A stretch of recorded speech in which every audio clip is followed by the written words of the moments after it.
Eunan, fantastic to see you again. Thanks a million. It's great to be back here in Nashville, Indiana. At Nashville, Indiana, Yeah, of all places. yeah. I really enjoy it here. Yeah, and I guess life takes you to, it's a little bit on the, especially this property, a little bit in the backwoods. But isn't it great you got to come here? It is. I like it because it's nearly the same as at home. It's like that wee town, Nashville, and then drive a few miles out. It's nice and remote, So it's just like back in Ireland, but slightly different at the same time. Well, no ocean near here. No, that's missing the ocean, all right. Yeah. And I'm still looking forward to seeing your place sometime. You'll have to come over. For the folks that don't know, my daughter visited you at one point, and she said it was the most beautiful place she had ever been to, ever. Yeah. And she lives in Yosemite. She had a great time. She loved maybe it. She was sucking up to you a little bit. She could have been, all right. But I don't think so. She told that to me personally. Oh, that's good. Very good. Anyway, I know it's a beautiful place where you live. And just to give a little background for folks who haven't heard of you, you are from Donegal. Yeah, I'm from Glenconamkill in County Donegal, and it's a very remote place, but it's steeped in Irish traditional music and also the Irish language, and it's a lovely area to come from. So, sure, so happy to come from it. Yeah. And so you grew up there. Your family were I've talked to you many times, but your family's a fishing family. Your father was a fisherman. Some brothers. That's right. My father, he was a fisherman. He also had a car, and he was the taxi driver in the local area. And a small farm. We had our own cattle. We didn't have many cattle. We had about maybe 5 or 6 cows or something like that. A few calves. But my father used to fish lobsters. And the village that we grew up in was a village called Mallinbeg, and I think it's the most beautiful spot in the whole world. It's like a piece of heaven. Yeah. It's beautiful. There's a silver strand there, and it's like a secret. Not many tourists know about it, and it's just nice and quiet. And when we were children, it was like our playground. You could head out in the morning and run all over the place, and you weren't afraid of nothing. It was a lovely area. So you lived in Mallinbeg? Yeah, I grew up in Mallinbeg. Oh, well, I always thought it was Glencomkill. You always say that. See, Glenconamkill. But I know it's close. Yeah, Mallinbeg is part of the parish of Glenconamkill. So it's out around, I remember I've driven the Google car through there, it's a bit. So you go out around and then over towards the... That's right. It's a bit Silver Strand. Yeah, it's about... Mallinbeg would be roughly 6 miles from the village of Glenconamkill. Nice. Yeah, and the village of Glenconamkill would be known as Cashel. So where did your father have his boats and stuff? He used to fish out from Mallinbeg. And there's a small island off Mallinbeg, and he used to fish his pots around that island. So I'm the second youngest of 16. So when we were children, he used to take us out in the boat on our turns, and we loved it, So it was... Out behind Slieve League is, some people say, the highest sea cliffs in Europe. It's debatable, but we say they are at home. And we were fishing right underneath those. And it's you couldn't find a nicer place. Beautiful. Well, and it's amazing that you became a guitar player. Yeah, did I. My family, I was the second youngest of 16, so the older children, they used to play guitars and sing. They played in a few different bands, and I remember as a child watching them playing, and I just always wanted to get into it. And they just showed me the basic chords, and it was up to myself then if I was interested just to try and learn. So I just love music. I think it's brilliant. I don't know what I would do without music. I always think of Irish music as being cooperative. Like there's a lot of different instruments, and you think of being in a pub and people playing and having fun, and but not so much songwriting. But you've proved them all wrong, or me wrong, because you started writing songs pretty young, and you had all this beauty around you. What got you interested in writing your own songs? It was funny. One day I was sitting in the house playing the guitar, and all my brothers and sisters, they were outside the house, and they were playing a wee game of football, and I just got this notion into my head that I would try and write a song. And I wrote a bit of a verse of a song, and I was so excited. It was the first time ever, and I called everybody in to listen to it, and they listened to it, and they told me it's like, that sounds good, you know. So I kind of, at that stage then, I thought to myself, maybe I'm a songwriter, so maybe I found something to do in life. So I always wanted to keep it up. So thanks be to God, I have about 5 or 6 different albums now written, and I'm still writing, and I love trying to write songs about different stuff, but I also love listening to other artists, singer-songwriters, and try and understand what they're thinking of when they're writing and stuff. What were you listening to when you were young? Well, in my early days going to school, everybody was into rock music, I was only young and was listening to Pink Floyd, and I loved them. I loved their acoustic stuff, and I always wanted to kind of play that kind of acoustic style. And then when I went over to England to work then, and when I came home, I listened to some Christy Moore. Christy Moore would be a local, he'd be an Irish singer-songwriter, and he was very popular, say, 80s and 90s, and he's still popular today. But he was a very good songwriter, and I think my influences now are between, say, Irish and, say, acoustic folk. It could be from anywhere. Like, to me, Pink Floyd, acoustic music, like there's just kind of a folky style in there as well. Sure. So I love all kinds of music, and I get inspiration from all different types. And the fact that I came from such a nice place as Glencombe, even just to come from Ireland as a country, it's a beautiful place, and it's got so much history, sad history and good history, and there's so much inspiration all around it. So that's what I enjoy doing it. So you started writing when you were fairly young. Yeah, but and then how did that how did it move forward from there? Like, did you start playing in?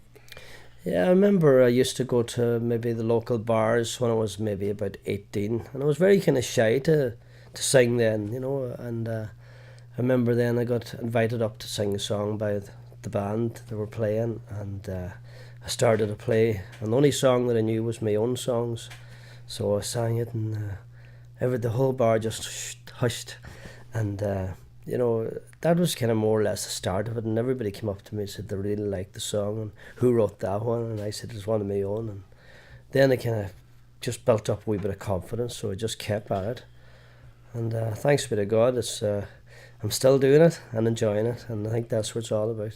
Were there any, you say you were asked up by the band, but did you get to know some of the other musicians, and were you playing always solo by yourself, or?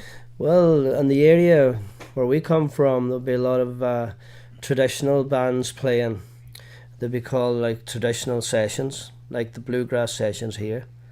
And you might sit in amongst those, and maybe, they play a few tunes, and maybe somebody would sing in the audience along with them, and then maybe the guitar would be passed to me. So ended up then, I used to bring the guitar myself, just to sit along with them. And then I was learning kind of how to back traditional music, and then kind of write songs that sounded sort of traditional, So that's the way, like that all helped me, Do you feel that traditional music has influenced your songwriting quite a bit, or because just my own take, you have very singer-songwriter that you might hear in the United States, and then sometimes you start to hear that Irish stuff, but you're not in one genre really. You know what I mean? You're not just doing one type of Irish sound. No, I'm not. No. But I have written a few songs that just sound like traditional Irish ballads. Mm-hmm. I won the Sean McCarthy All Ireland Songwriting Ballad Competition. I won that twice, and the idea of the competition was to write songs almost in the traditional Irish ballad style. Mm-hmm. So I have 2 of those, and then a lot of the subjects that I write about would be subjects at home in Ireland. Like, for example, I have one song from my new album called The Fairy Song, and before TV came along in Ireland, it was all storytelling, and people told stories about fairies, and that was the entertainment, and all the people that time believed in them.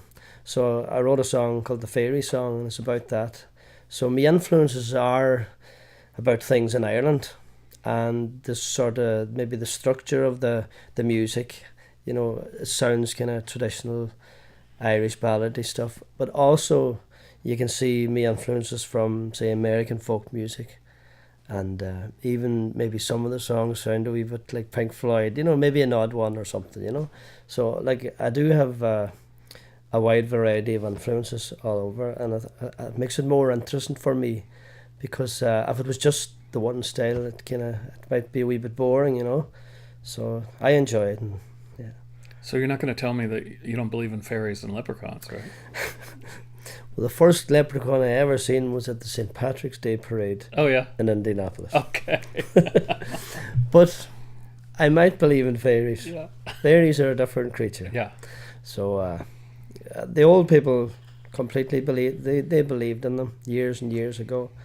And there have been books written of the local fairy stories, and they're so interesting, you know. I think everyone calls them something different, you know, different cultures. Yeah, that's right. So yeah, I kind of believe in it. Yeah, I was reading a book, about an Indian book, about the American native, or the Native American Indians, and they mentioned that they believed in the fairies as well. I think they might have had a different name for them. So it's amazing that the way this sort of belief was all over the world, like in different places. So Right. it's possible Yeah. there might be something to it. Well, and you had they're usually a protective kind of thing, maybe. So, and I know you had some experience with that with one of your songs. We've talked about this before, but the one about when your brother saved you by walking up the cliff.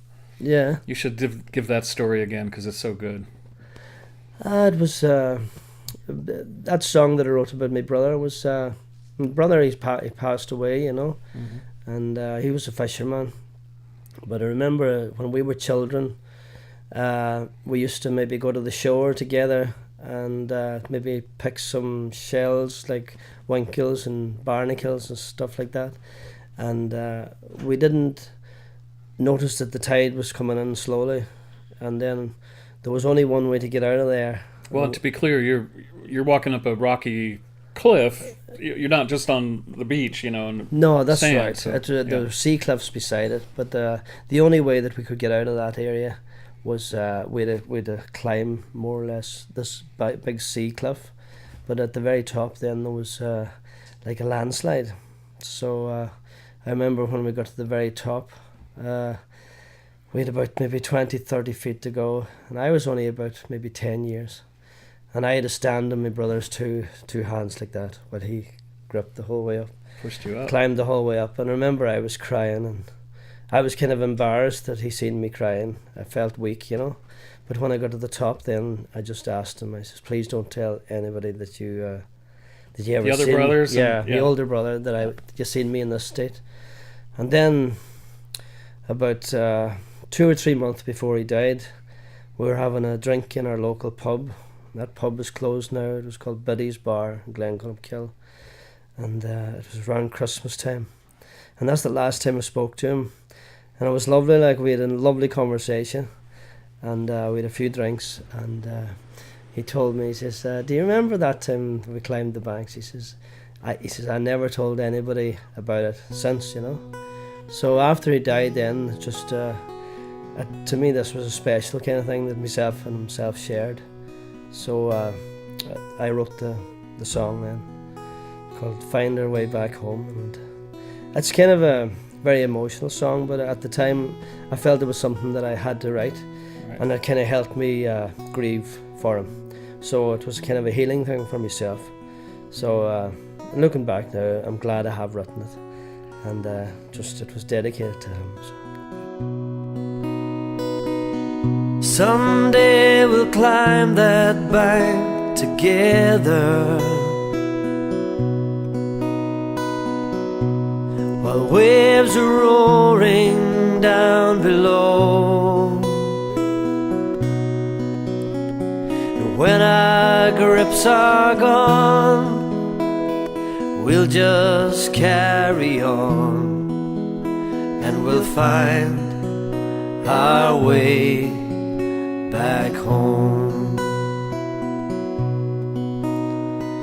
The old man on the road, he'll stop to say hello. His mind full of stories and tales of old. How no one climbed that bank in over 100 years or more. How we found our way back home. And silently the tide crept in around us, and the only thing that we could do was climb. Even though we were too young, we just carried on, and we found our way back home.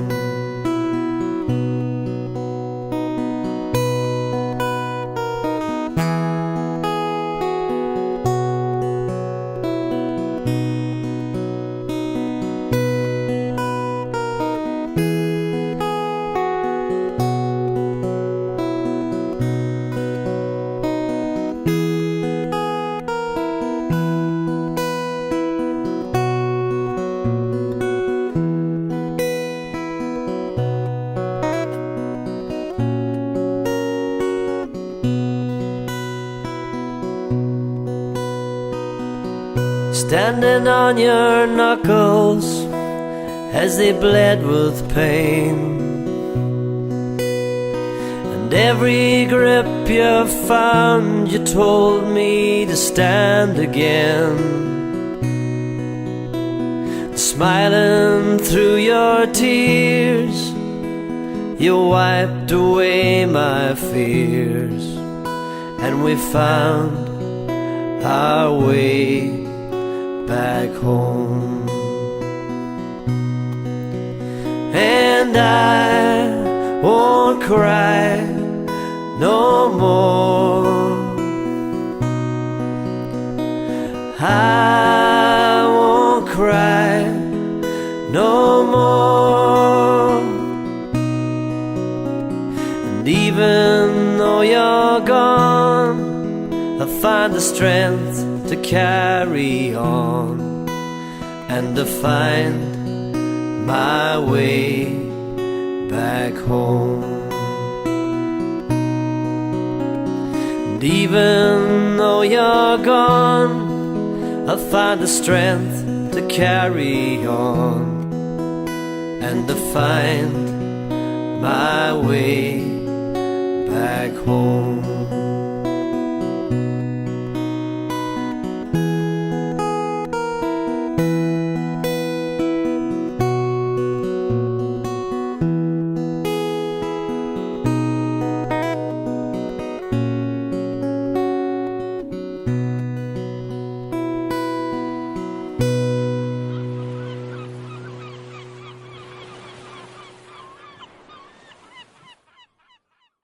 Talking about songwriting, that's an important part of songwriting is expressing your feelings in general. And sometimes it's a little deeper than others. That's right. You can talk about a sunset, or you can talk about something as deep as a. That's right. I think if you can write about something that's really important to you, you probably write better about it because you're really feeling what you're trying to write about. Yeah, and something about communicating that with others, the music makes it a magical thing because everyone can get it a little bit. It doesn't. You don't have to go through the same experience. No, that's right. Yeah. Well, they can probably sense this. Means a lot to you, and if you sing something from your heart, the audience, excuse me, the audience really like that.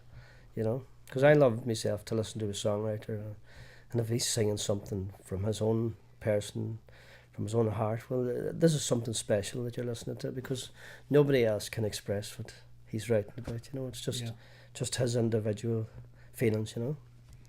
So we started off with a pretty intense one, but what else have you been writing? What else inspires you to write music?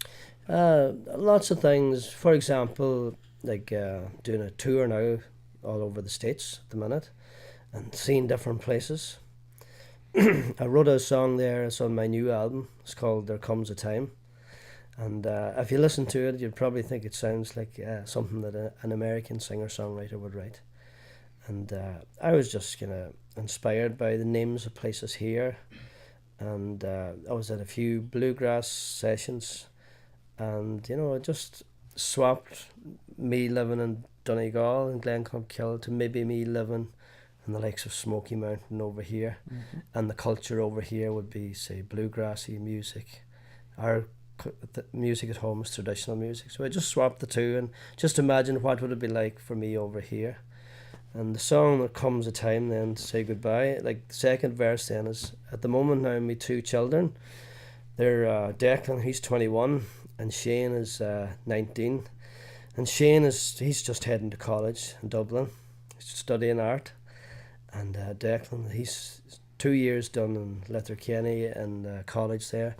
But like that as well, there comes a time to say goodbye. You know, it might be a mother, maybe with wee children, sending them off to kindergarten. You know, there come stages in life where you'll always have to say goodbye. You know, maybe going to secondary school and stuff like that. You know, and even at the very end, then losing somebody. You know, maybe it's a relationship that goes wrong. You know, there always comes a time to say goodbye. You know, but it sounds sort of American folk, but it's very popular out here. A lot of people like it, and even at home, because at home in Ireland, country music is pretty popular, and with the likes of me playing, say, a song like sounds like American folk, like it's still kind of country as well, you know. So it's you know, I have influences from all over. Mm-hmm. So and I think traveling about when you're doing a tour is a great time.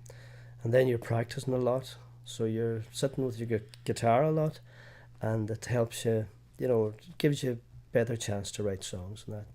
Well, and a lot of people don't get far out of their own town when they play music, and you've gone all the way to the U.S. and other places, Denmark and right. Europe and Switzerland. And I know a little bit about your history, and so how has playing to all these different kinds of people and cultures influenced your songwriting? It definitely has. Like, first time I went on tour was with a band called Rathlin Sound from Glencomkill. And the reason we call ourselves Rathlin Sound was because of the island, Rathlin O'Byrne. But the piece of between the island and the land, that's called the Sound. Mm-hmm. And we used to have a slogan in Canada. We went out to Vancouver to play, was follow the sound of Rathlin Sound, you know, and we packed out places. It was great. But I wrote a song then called Bowen Island, which was just beside Vancouver. And I wrote another one then about missing someone at home. That time I was just newly married, and my youngest boy, he was about 8 months old. So that was my first time away from my wife and my family, and it was just about longing for them. But I mentioned a few places in Canada in that song, and also the Bowen Island one. So the likes of that, like if I was never in Vancouver, those songs would never have been written. Sure. For example, as well, I've got a song called Indiana Girl, mm-hmm. which was co-written by myself and my manager. I think I was there the night that you met the Indiana girl. Her name was Brianna, uh-huh. and she was... I think it was her first time performing in public.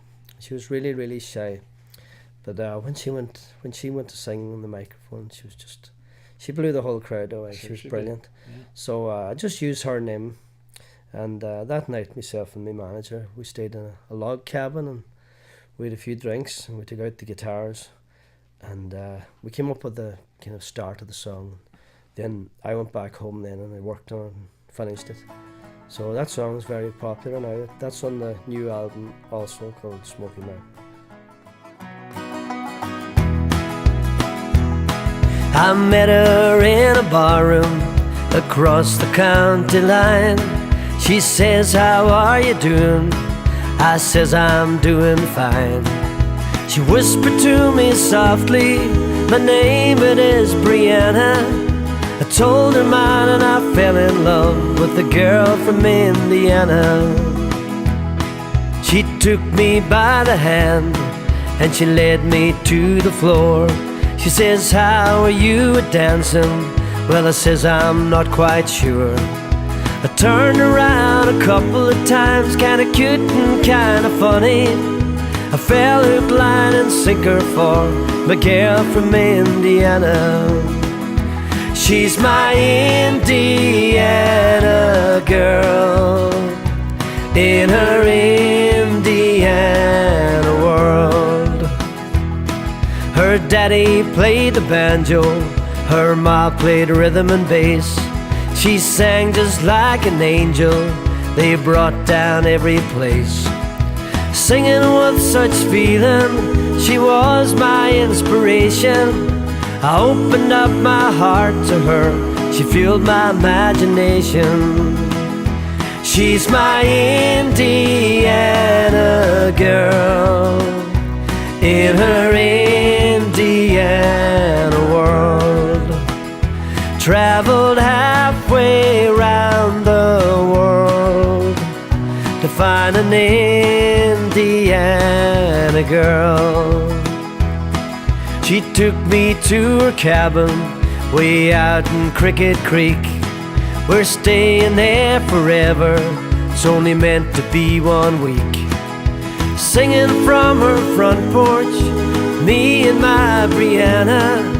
And here's a song I wrote for her called The Girl from Indiana. She's my Indiana girl in her Indiana world.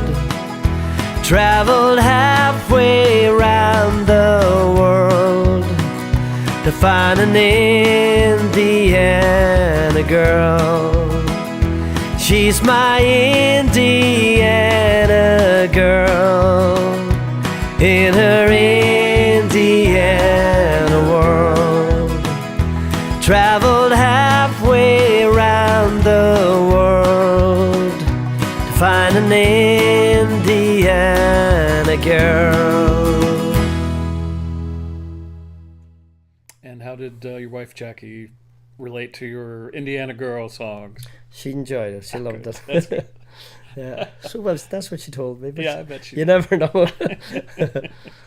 Well, I think it's wonderful that, to bring in these different, you talk about when you were a kid and you were just kind of shy to get up, and then you talk about her, and all of a sudden you're the one with experience, Yeah. And how does that affect your even performing? How does that, relating to audiences and knowing what they like and won't like, how does that affect your future songwriting? I don't think it really affects me songwriting. It might affect me performances. Like, for example, when I come home from the States now, I'll only be home 3 days, and I've got to go to Denmark. And I know exactly what type of music they're looking for, and it's slightly different to what's wanted out here. And then at home in Ireland, it's completely different because people in Ireland know me. They're looking for maybe a lot of covers and stuff like that, Whereas out here, nobody knows me, and they're really interested in my songwriting style and, stuff like that. Right. People in Denmark really want my own songs, but they also want to hear the traditional Irish ballads. Mm-hmm. So it's just the performances are different. I don't really write to make people happy. I just write what I feel myself. I think if it's a good song myself, I write it. I don't write it to make whatever you would like to hear. Yeah. I just write it for myself. And I think that's the right way, because if you write it the other way, it's kind of commercial writing, So. Well, since I talked to you last, you have a new album out. Are there some other songs in there you might want to mention, and how they were inspired? Yeah, I actually have 2 new albums out. I recorded a live concert in Denmark, and it's just me and the guitar, and you can hear the audience clapping and singing along and stuff like that. And I'm really happy with that album. It just came out perfectly, and it just reminds me of a a very successful concert. I was really happy afterwards, and when I heard the recording, then I couldn't believe that it all came out so perfect. So someone recorded it for you there, or did yeah, you it bring was your own gear? no, people there recorded it. The Nice. guy that invites me out there, he's got a studio. Mm-hmm. He also makes guitars and all that. So sometimes when I'm out there, I can stay with him, and it's a great influence. It helps me just keep the music alive and keep the songwriting going. Mm-hmm. Yeah. Great. Well then, but I'm asking you about some new songs. So Yeah. something you want to talk about? The new songs from the Smoky Mountain album. One of them is called "The Rose of Rushville," and some people from Rushville asked me would I write a song about Rushville. So I went home and they sent me some ideas, But when I was writing the song, then it just I had to write it about a woman, And there's a lady out there, her name is Heather, and she was very sick a few years ago, and she's better now, thanks be to God. And they're very nice people. I really enjoy meeting people from Rushville. When I come out in March, I play there every year. But I dedicated the song to Heather and her husband as well, and it's called "The Rose of Rushville." And when I sang it in Rushville first, Brian and Heather went on the floor to dance, and it was really emotional for them, but it was lovely for me just to see the magic working in the song, So that's one of the new ones. And then I've got another one then about the Carriguna is the name of it, and it's about a fishing boat that went down beside where we live, and it went down beside the island Rathlin O'Byrne, and 5 young fishermen lost their lives. And at that time, fishing industry was very big around where we lived, and the island would be only maybe a half a mile from just off the coast where we live. And I remember as a child going to school in the morning on the school bus, and the news spread throughout the whole wee village that the boat went down, called the Carriguna, and 5 young men were drowned. And the year before that, there went another boat down in the same exact area, called the Evelyn Marie. But several songs had been written about the Evelyn Marie, and I always thought it a shame that nobody ever wrote a song about the Carriguna. But I remember going through some interviews on the internet and listening to, I think it's the mother of one of the young men who died, and she just said that her last wish was that they would never be forgotten. So that kind of struck a chord with me. So I wrote that song. I think it came out very good, and people at home really like it, and I hope it keeps their memory alive. So yeah.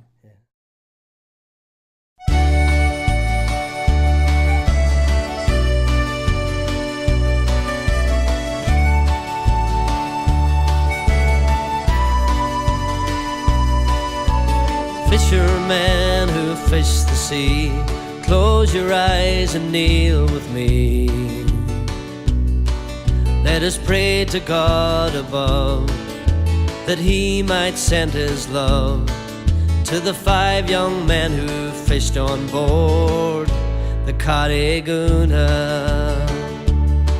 Sometimes I see them in my dreams, where heron and seagulls fill the scene, returning home again to their families and their friends, the fine young fishermen on board the Carriguna. May their memory live on in our hearts and in our songs. May they never be forgotten, the brave young fishermen on board Carriguna. November evenings by the shore, the island light it turns once more, takes my memory back to then, when brave young fishermen fished for the shoals of herring In my mind I see them still today, so full of hope and on their way. They carved a living from the sea, dipping soaring o'er the waves on the Carriguna. May their memory live on in our hearts and in our songs. May they never be forgotten, the brave young fishermen on board the Carriguna. Fishermen who fish the sea, lay down your nets this night with me. Raise a glass and sing a song for the fine young men who fished on board the Carriguna. May their memory live on in our hearts and in our songs. May they never be forgotten, the brave young fishermen on board the Carriguna. There is no place that does not breathe happy memories of you, the 5 young fishermen on board the Carriguna. The fine young fishermen on board the Carriguna.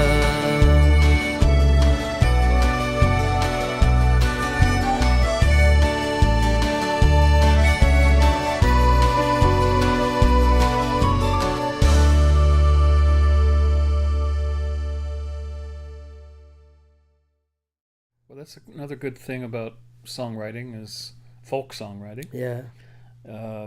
And I guess maybe we call it folk songwriting in some respects because it is filled with stories that we want to keep alive. That's right. And things that could easily be lost to history. Yeah. As people pass away. That's right. So that's a good example. Yeah. Did she ever get to hear the song? I don't think so. I think she might be passed on now herself. But you know, but at least her wish some of came the true. family members have heard it and they really like it. You know. Yeah. So I was glad of that. Like I give a few copies away to some of the family members. Right. And they're really happy with it. You know. So I also wrote one about keeping the memory alive of a young fellow who was only 19 during the War of Independence in Ireland. His name was Mc Intyre, and he was from Mallinbeg, where we grew up. And on the 28th of February 1921, the British Army at the time were called the Black and Tans, and they arrived into Mallinbeg and they shot this young man on the back. I think he was trying to escape.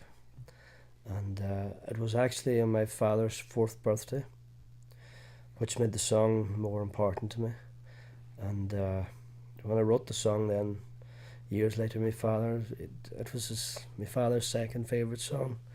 And like it's like, as you said a wee minute ago, about folk songs are very important to keep things alive. And I thought it a shame, like this young man was shot for his country. And there was an old cross erected in his memory, where in the spot he was shot.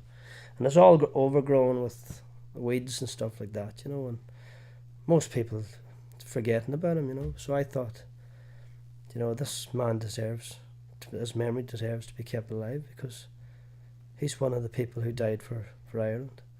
And that's why we have Ireland, the Republic today is free. And thanks be to God it's free, that we have our own country. And if we make mistakes, then it's our own mistakes, you know. And you know, folk music is probably a lot to do with, you know, with the likes of war and stuff like that. So I think that would be a typical traditional ballad too. Like it sounds like a traditional ballad, you know. Well, and also peace and in Clonmacnoise and how beautiful it is. You know, I imagine that if it hadn't been for your folk singing and coming over here, that we wouldn't know about Clonmacnoise, and I'm sure there's a lot of people that understand a lot more about Ireland and Donegal because of your bringing the music here from where you live. Thanks.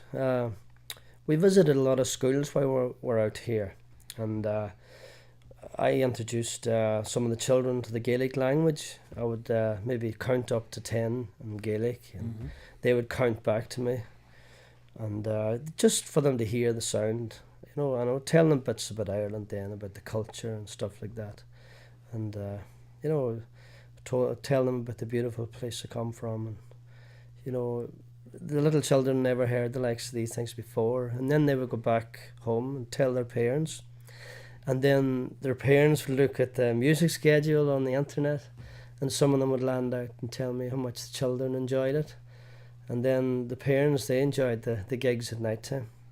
So especially in Indiana, and you know, Indiana, there's a lot of Donegal connections out here, but all over the United States of America, it's, you know, it's amazing how many people have Irish connections, you know. So a lot of people know exactly where I come from, because especially in Indiana, a lot of people came from Kilcar, and Kilcar is the neighbouring parish where I come from.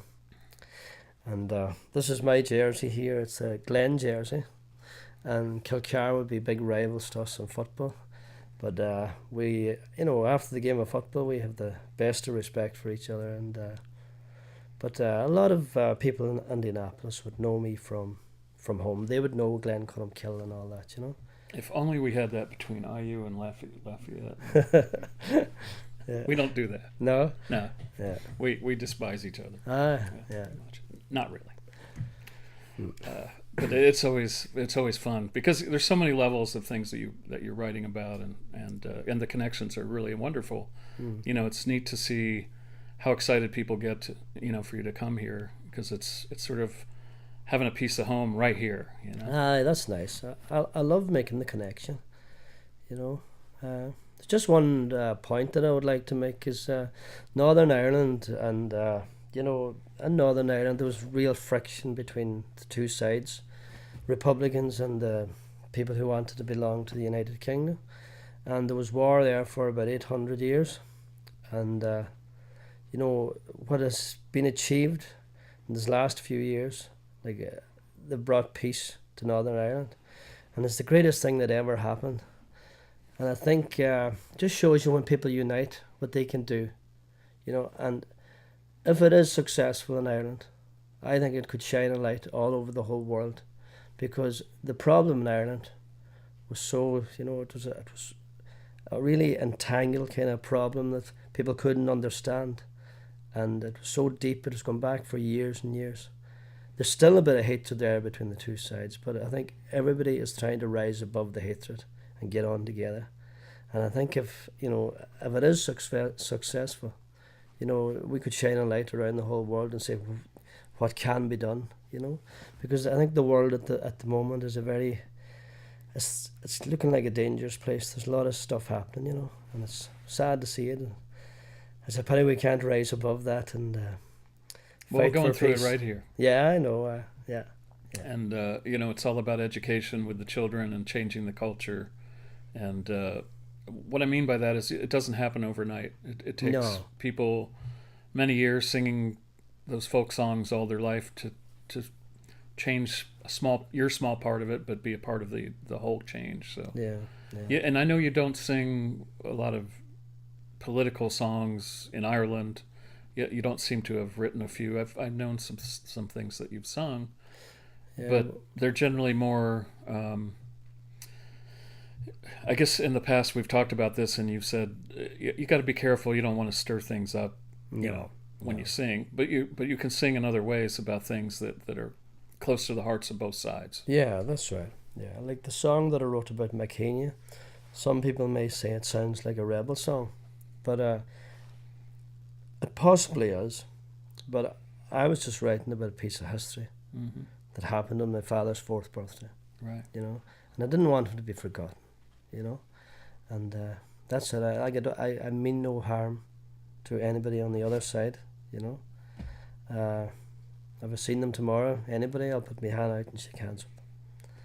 So I've also written a song called "Does Anybody Know the Score?" And it's just about having peace. Like, what is war for? You know, and I was thinking about that one. You wrote that in London or in England or? No, I think I wrote that at home Uh-huh. in Ireland. Yeah, yeah. I wrote it after watching a program on TV about war, and just seeing some pictures. Seeing a young child, his mother was dead beside him, and he was crying, and he had the arms around her, and he couldn't understand, you know. So that kind of inspired it, you know. But like, it's crazy. Like, what is it for, you know? You know, it doesn't achieve anything. I don't think it does, you know. Okay, and the next one is, I was sitting one night watching a program about, I think it was the Iraqi war, and they were showing all the bombs falling, and they were making a big story of it, and I just, after I switched it off, I just sat down and wrote this song, and it's called Does Anybody Know the Score?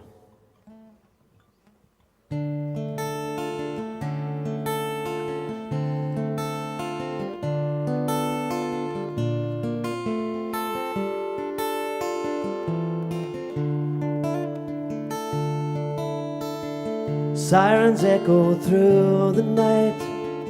Children scream out at the frightening sound that fills the early hours as they drop the pain. Footsteps echo down the street, soldiers marching to a beat, and all that I can hear is talk of war. Does anybody know the score? Can anybody tell me what the war is for? Anybody stop this pain from falling down?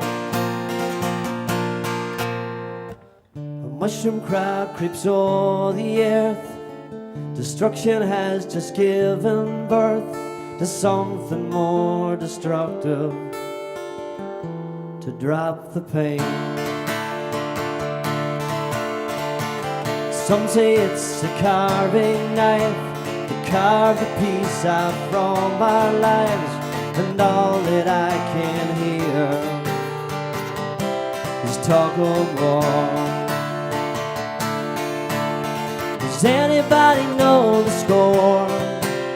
Can anybody tell me what the war is for? Anybody stop this pain from falling down? Newsflash runs across the screen. Thousands die to fill a dream, and all that I can see are drops of pain. Lesson learned year after year. Millions live but die in fear, and all that I can hear is talk of war. Does anybody know the score? Can anybody tell me what the war is for? Anybody stop this pain from falling down?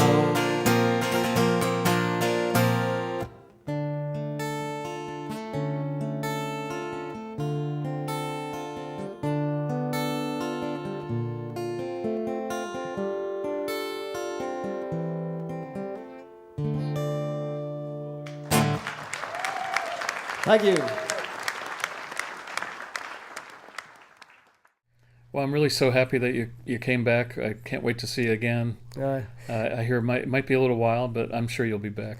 Yeah, please God, I'll be back sometime. The visa is a problem every year. There's so much paperwork and that, and it's hard to get out. But we'll probably try and keep it alive anyway, the visa, and hopefully, you know, it's too good because I've made too many contacts here to let it go, Yeah. you know, and most places I play, people want me back again, and I've made so many friends out here, and it'd be a shame not to see them again, so I'll definitely be back, but maybe within a year, myself and my wife might come out on holidays, you know, and I probably mightn't perform then, but I'll come out on holidays and just introduce her to everybody, and Nice. so I'd love to meet her. So you definitely have to come to Bloomington. Definitely. All yeah. right. Yeah. Well, thanks so much for taking the time out of your. I know you got a gig tonight, but thanks so much for taking the time to talk to me, and I'm sure the folks will enjoy hearing some of your new music. Great stuff. Thanks a million. I'm so glad to be here. Thanks for having us, and hopefully it won't be the last time. All right. Yeah. Thanks.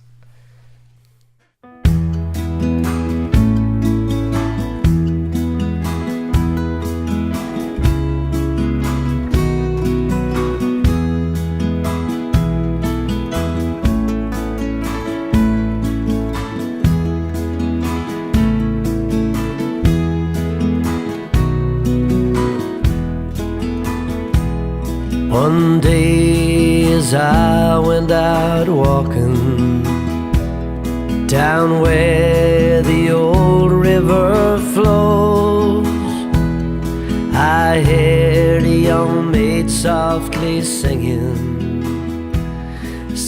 I love